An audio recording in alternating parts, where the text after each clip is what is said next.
Dennis is going to talk about galaxies, and then we will have entrants for the astrophotography contest this year. So we'll go through all the entrants. We will then have our break where we can have cookies and donuts or Timbits. And then following the break, we will have the presentation of the winners. So if I can ask Dennis to come on. My talk tonight's going to explore a bit of imaging and some experimental work I did.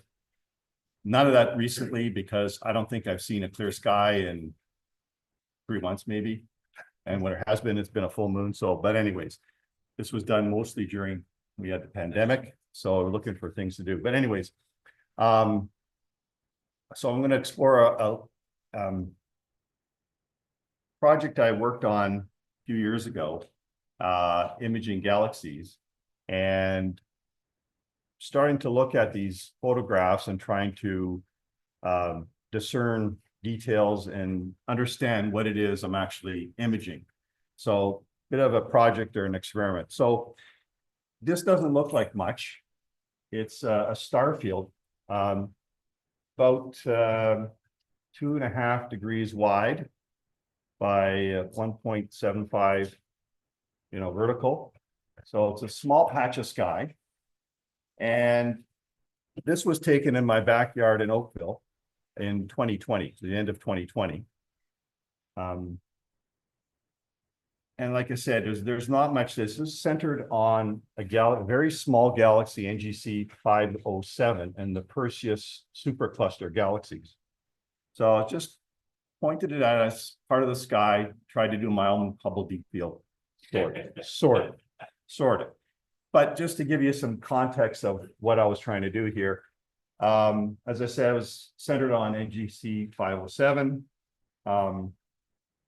Taken in Oakville, which was quite interesting because Oakville has, like here, Mortal 7 skies. Not great for deep sky photography, especially when you're photographing it with no filters or just a UV IR cut filter. So it was kind of tricky when it came to actually processing and discerning details from it. Says 2 hours, so 120 exposures, 60 seconds, but actually that's not correct. I did this over multiple nights, and that was just one night. So probably a few more hours on top of that. I think closer to 4.5 total.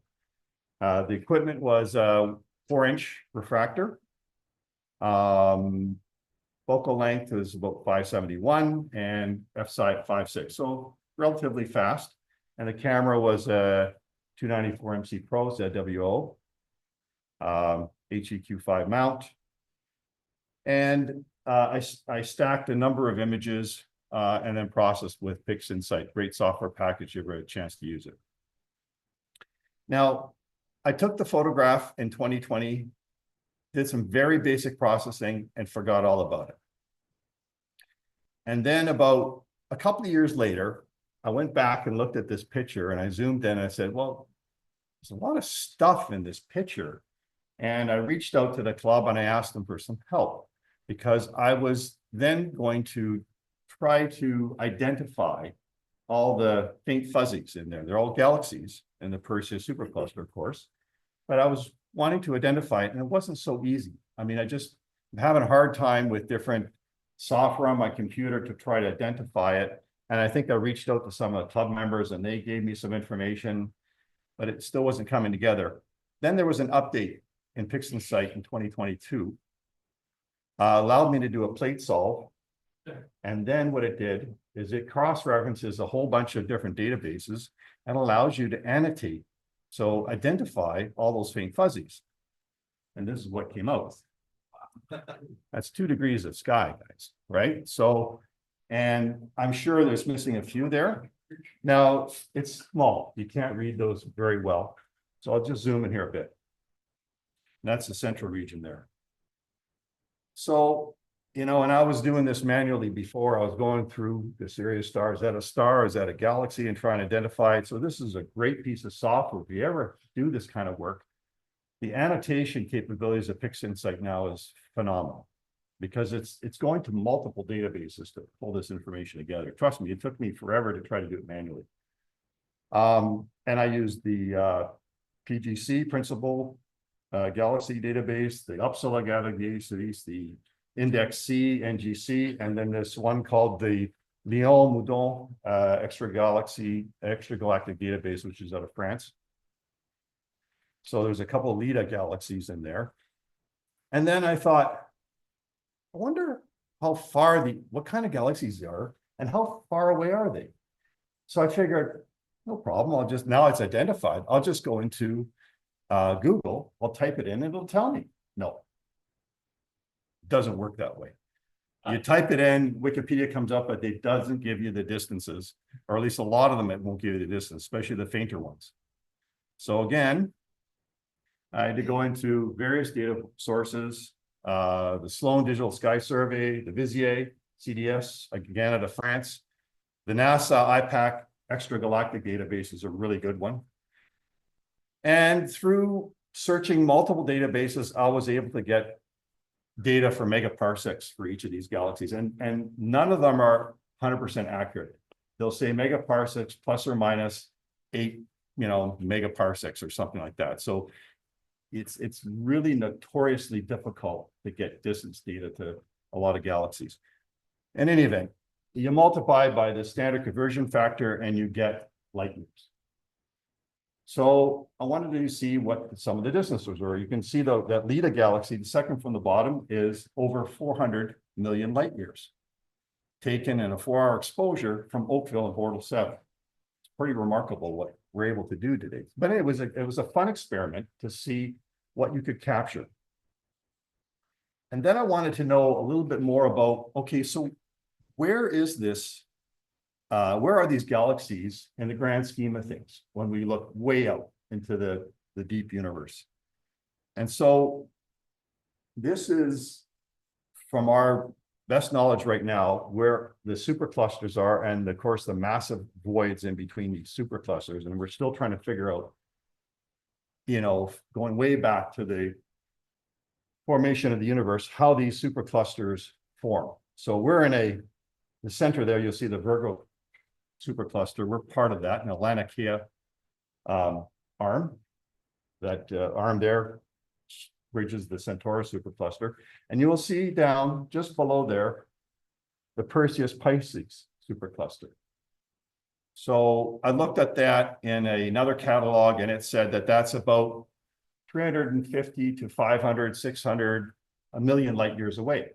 And it just so happens that the galaxies that were being imaged were essentially that distance. So at least I knew I was in the right ballpark. I had intended to do another experiment on top of this. And unfortunately, the weather hasn't cooperated with me, but there were 2 galaxies I wanted to image. In this, there's a void, dark region next to the Pisces Perseus supercluster called the Taurus Void. And there's 2 galaxies in there. One's called NGC 503 and UGC 2627. And the reason why I wanted to image them is because they're not supposed to be there. There are 2 galaxies that are in the middle of this void, and scientists are puzzled as to why these galaxies are forming in the supercluster. And it seems to be that it might be related to, during different parts of the formation of the universe, that there's a growing theory that what we know as dark energy was actually not a constant, but it was a fluctuating value between the certain galactic regions and voids. And at different times in the formation of the universe, dark energy had different values. And what they think was that these galaxies were approaching other superclusters, and with an interaction got flung out and got caught up in a void as they were developing, because on its own, that galaxy is not going to form in a void. And so there's these anomalies out there which are actually helping astronomers figure out what the heck is happening with dark energy and what's behind it all. I wanted to get pictures of those. Unfortunately, I wasn't able to do that, but a little bit of background there. But I was able to record a few others, and these are small guys.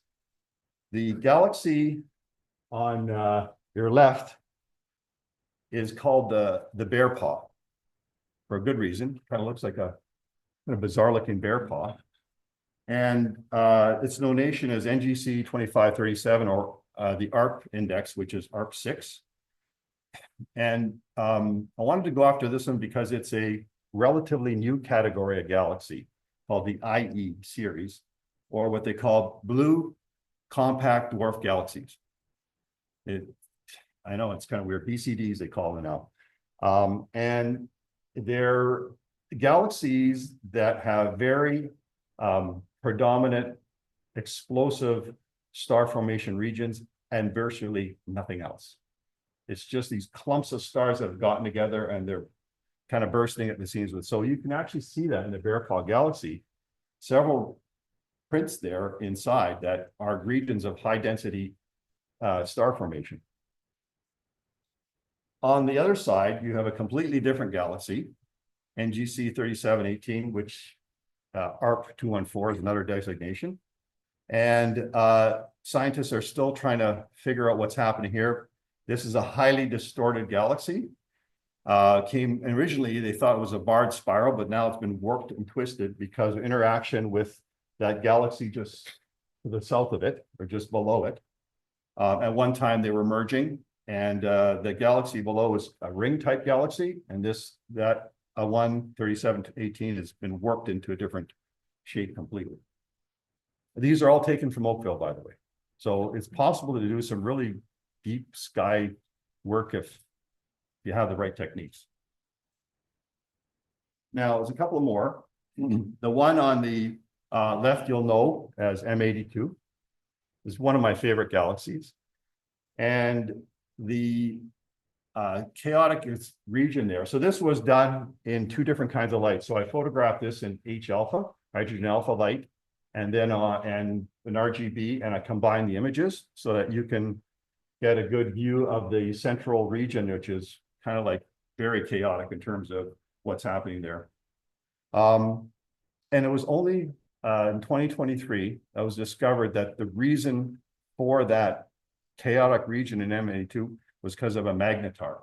And a magnetar is a highly, highly magnetic neutron star, like 1 trillion times stronger than the magnetic field of the Earth. So it's highly magnetic, and it creates massive disruptions in galaxies if it's there.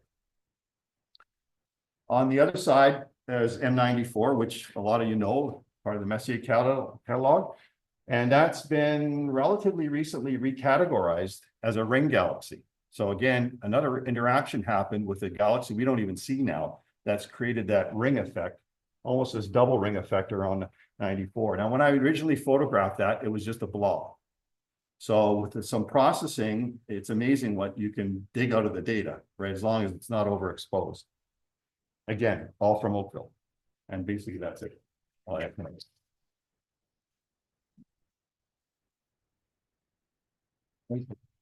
Alan.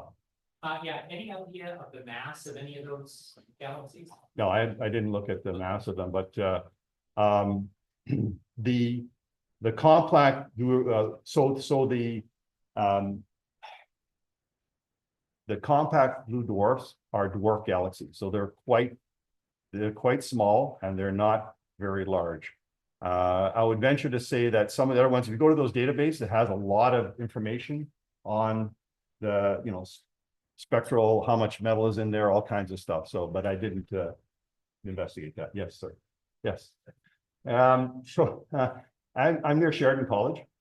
Like I'm just a stone's throw from Sheridan College. So there's lots of lights around. I do. So in my program, I basically wait for objects to be very high up. First of all, I have lots of obstructions like neighbors' houses and trees. Somehow they don't like you when they freak out when you're in the backyard with a telescope. So you really got to be careful. So, but I storage anyways. So, but if you wait till they're, very high up, you can get away with, unfiltered shots, but you just got to be careful in your techniques. Any other questions? Good. Yes, sir. Back. Everybody's studying it. Is that a Star Trek What do you learn?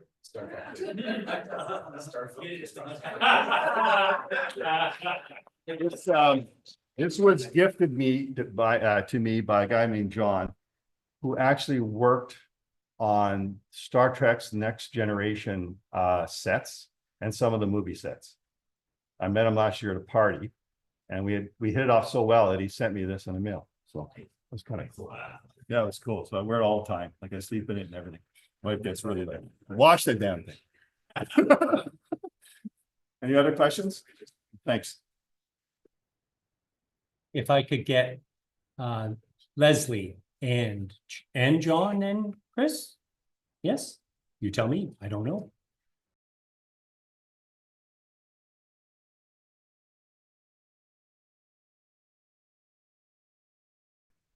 Okay, what we're doing this year that's different from last year in the astrophotography contest is we want to show you all the entries.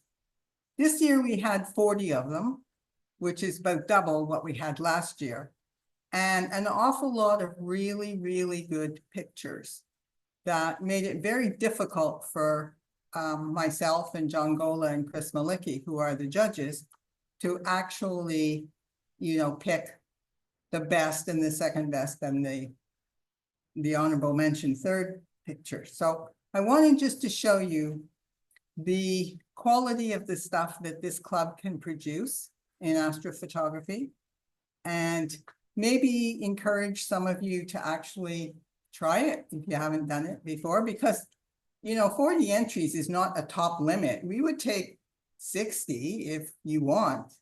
So anyway, I'm going to show you, and hopefully you will really enjoy them. So these are the ones that were not the winning pictures, okay? And I'm sure as you go through, you're going to look at them and say, well, why wasn't that a winning picture, And this is the problem that we had. There were just so many good ones. So we wanted to acknowledge that and to thank everybody who did actually contribute pictures. Because I know it takes time to go out and actually photograph it in the first place, and then you've got to bring your photos back and you're going to process them somehow, and then you actually have to enter them. So thank you everybody who did enter. So here we go. So I'm going to go through all of these. There's 23 of them, and you can ooh and ah to your heart's content, because I'm sure the people that took the picture will be really appreciative of that.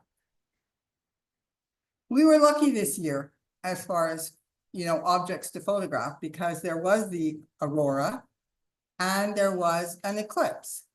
So that may be partly why we ended up with 40 pictures, but we have some of just ordinary stars and ordinary things as well. But this was a special year just because of these two events. Colors are fantastic on some of these. Yeah. It's about to blow. Yeah. Oh, wow. Oh, yeah.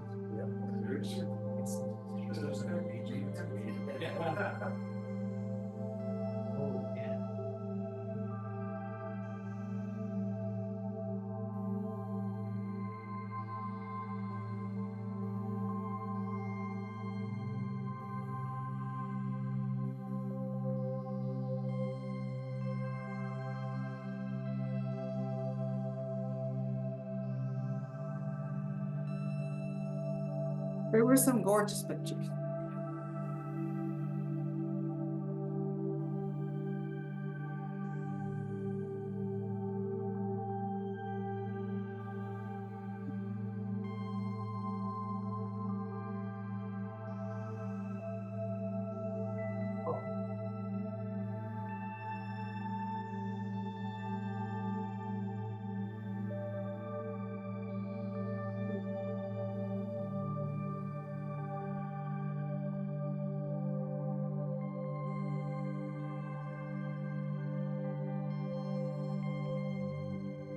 There was a lot of variety, a lot of astroscapes, quite a few solar system objects, and then the deep sky, the deep sky objects, which mainly were put in by mass. We have 3 classes, if you want, of entries. There's a general class for people that are starting out and are not too experienced in doing astrophotography.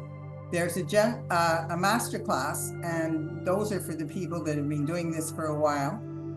And then there is a youth class for anybody who is under 25.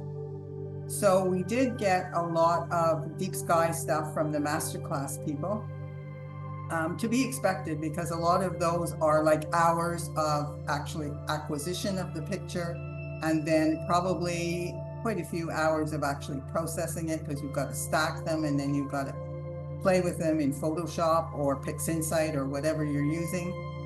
So there's a large variety in the types of pictures that we did receive.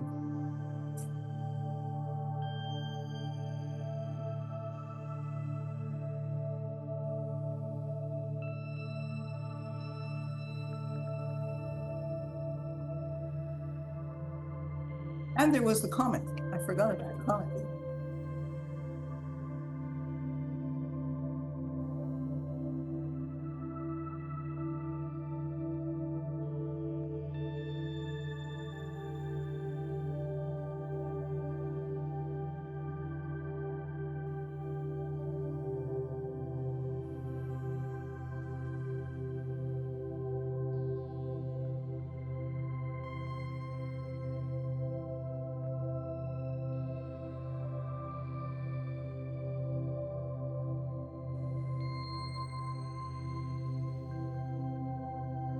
That is the end of the first part. Now, in order to find out who the winners were, you have to wait through the break. And we did this on purpose. Okay, welcome back, everybody. We're going to have a look at all the winners right now. Again, Leslie, thank you, but I would also like to thank everyone who participated. It was a lovely experience looking and judging all these photos. They were beautiful.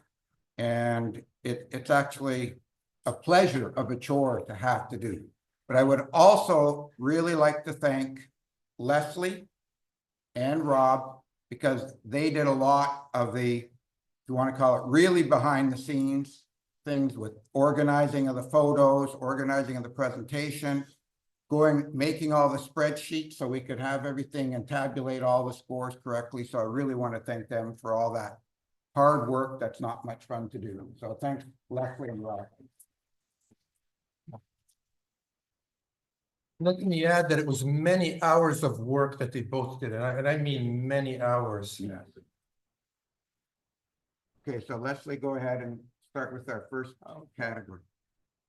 So we have actually 6 categories. So what we'd like to do is we're going to go through the winners in each category, and then we'd like them to come to the front if they're here, and we will present the certificates. We'll do all, like the 3rd, 2nd, and 1st place winners. If they could come down together, we'll give you out your certificates, and then we'll go on to the next, because we are running a little bit out of time, and I'm sure you'd like to get home. Down in the dark. I'll turn the lights on. Okay. I just want the pictures to be off.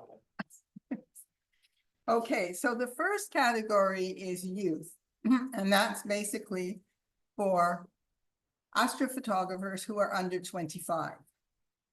We had only 2 entries in that group, and I will show you what they are. Oh, God. That's seriously. Wow. So this was 2nd place by Logan Shaver.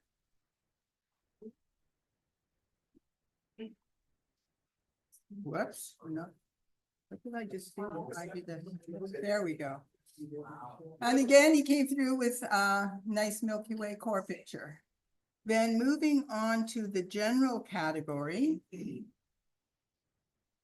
have the general astroscape. So astroscapes are pictures of a celestial object of some sort with some land.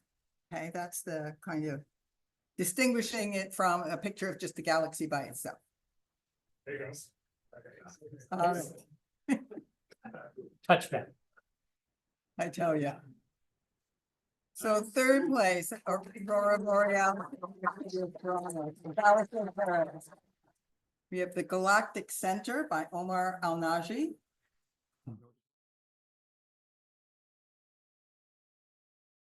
Middle. Sorry, say again? See the galactic dark horse? It's standing with its legs up that way in the middle of the dark nebula. So that was captured beautifully. See, in the middle of the picture, there's a horse. Not really. Yeah, it is. It's called the galactic dark horse. No, it isn't. No, it's a dark nebula. Those are Barnard nebulas. So that was something that was very impressive in this picture that helped win the award for it. And then in first place, the total eclipse, beautiful total eclipse. The next category is general solar system. So these are people who have not won previously. So they may not be newbies, but they're fairly newbies. Yeah, that was from the trip. Another solar eclipse. From this one, you can notice the prominences Yeah. showing up. As Leslie mentioned earlier, it was great to have so many different astronomical subject matter this year for the photos. Okay, this is the master class deep sky objects. Master class compared to general, these are people who have entered before and won before. They don't just have great skills, but they are past winners as well. Third place. Okay. Third place. As you saw from the earlier pictures too, the non-winners, it was so difficult to come up with. And I can mention something about in the judging. Andromeda we've all seen before, but a combination like this here in second place from Dennis, M8 and M20. These type of photos, we look at the internet to see what other people have done and what NASA has done or Hubble has done. And you look at them and it was unbelievable how great these photos are, that they were generally much better than what you saw on Sky and Telescope Astronomy picture of the day or month. They were just fantastic. Notice in the Trifid Nebula, you've got the emission nebula that's red and the blue reflection nebula and the three spikes in the Trifid. Like that's really a superb, fabulous shot. This was excellent. The color capture on this was fantastic. And the different textures are just amazing. That's an amazing shot, Michelle. We also like that you don't often see this specific image, like it's not the Orion Nebula or some other or Horsehead or something. It's something that's not so commonly seen, which sort of struck us too. Okay, so Astroscape. These are people that have won before, so master class. Third place, Milky Way and Comet 83 over Elbow Falls, Chi Pettifer. You have Aurora, you've got the comet, you've got the dark lanes in the Milky Way. And the waterfalls. Fabulous picture. Like no Okay. horse? Yeah, the dark horse. Yeah, I'll remember that. Okay, second place, Aurora Panorama, Tequil Anwar. I think this probably won because of the wow factor. Like you look at it and you go, wow, like look at all that red, that spectacular aurora. And first place is Tequil Anwar, Andromeda Rising. Like not high up, but right above that lake, like What's, just a few degrees above the hills. what's so intriguing about this is that you don't often see Andromeda kind of, you know, belly down as opposed to belly up. And so that's one of the things that we do award points for is novelty. Okay, so masterclass solar system, again, people who have won awards before. So in third place, oh, Michelle Rainville, sun with solar. Look at the detail, the No. filaments on it, the color is nice, it's beautiful shot. Okay, second place, Shaquille Anwar, Jupiter, Saturn, and Mars, all of those planets. I think we really like the fact that you can see so much detail on Mars. Like Mars is very difficult to image. It's small in angular diameter. Well, the other planets are fantastic as well. Is there any detail on the equipment used, Chris? Yes, there is, but I don't have that. On our website. Are you gonna post it on the site? Yeah, It yeah, is on the okay. website, yeah, which will be going live after Okay, this. and- presentation. It's already live. Oh, it's already live. And These guys are bad. first place. Oh, my Shaquille God. Anwar. I think this one was an astronomy no, it's an astronomy magazine Yeah. on their website is one of their picture of the day. Shaquille has a very good description of what he went through to get that shot. It's really great. And not only is the sun well done, but really to plan to be there where the ISS goes right in front and just shoot off a whole bunch of images is, yeah, it is an amazing image. Okay, so there's no one. You just to love word it. here. No. there's- Oh, Michelle is here. Michelle is- Oh, Michelle, come on up. Oh, I want to be able to give out an award.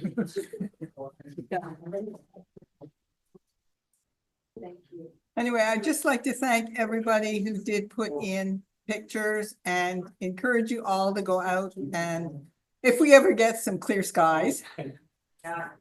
And go out and take some and we can, for next year's contest, it will be for any pictures taken in 2025. So you have a good, what, 8 months left if you haven't started already? Because I look forward to seeing some. I mean, they're great. You saw them. They are as good as some of the stuff that you see if you go on to the web. I mean, they really are. They're just as good. And it's nice to know that they're us, right? So thank you all. Yep, question? So I have a question more about the DSO, the tree object. Like the Astrophotography photos, you can kind of see maybe trees or some other objects that you can reference, like what's the true color. But the DSO, how do we know what the true color of this object is? Like if we were to actually see it with our eyes, and is there any, like, everyone uses different editing, sometimes you see more red and yellow, or like, I wanna know visual, what is the real color? Is there anyone who does that at least? There are notes that were submitted with each picture. So you can look through those, and if you have a specific question, I would suggest you reach out to the person who took the picture on the main channel. But you can also look up a picture on, Wikipedia or whatever, and compare and see if the color balance is different. There's, if I could just add, so that's a really loaded question because when Hubble was taking pictures of the universe, they created a series of palettes that they used primarily for scientific purposes to distinguish different parts of the sky object for research. That caught on in the astrophotography community, and it's now integrated in a lot of software where you can actually process your image with different palettes. So that's why you got, the Cygnus wall. There was a blue and brown, stuff like that. Not necessarily real colors, but there actually is a palette that Hubble used, very similar to that grading. So there's a real reason behind that, not just for aesthetics, it's scientific reason as well. In addition, we do have a lot of good data on spectral data on objects. And those are now built into calibration tools. So you'll see that there's color calibration techniques with spectral data actually from that object. So when you do color calibration, it's as accurate as can possibly be with the colors for that object.